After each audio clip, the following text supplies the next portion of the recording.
they call very, very loud, especially that 60 kilohertz component. It's the equivalent of being in here with a rock band, status quo in this case. It really is amazing if you were able to hear it. And as I've already shown you, a huge amount of their brain is dedicated to processing auditory information, particularly this all-important 60 kilohertz component of the echo, which is the loudest intensity one, and that's the one they use most to determine where the echo is and what time it is. And it's even more complicated than that, but I won't go into great detail, but there are secondary maps, and they compute not just whether one frequency of echo is detected, but whether two are detected in sequence. So you have to have 30 kilohertz. The starting point's always 30 kilohertz, because that's what the animal is evoking itself. That's its signature. It's personal. I know that's my 30 kilohertz sound. And it then has cells which are detecting when 60 kilohertz hits it as well. But not only that, it's how long after the 30 kilohertz component is that the 60 kilohertz component is.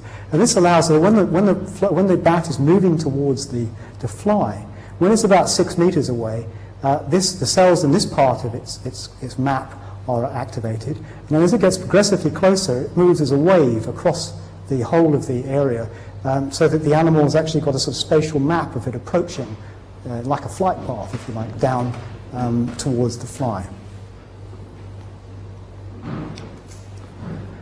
Dolphins are actually very similar, but we know less about them.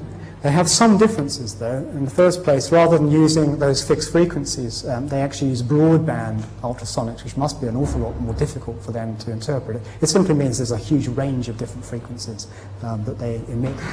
They actually seem to emit the noises through their nose.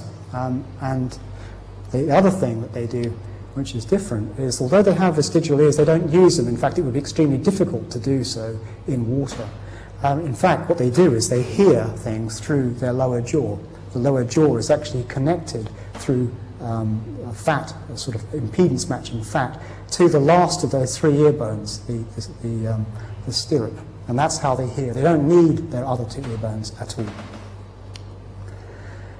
They're better at long distance, which is better the conditions in the water anyway, and they possibly can detect objects of maybe that kind of size, 5 centimeters or less, 100 meters or so away.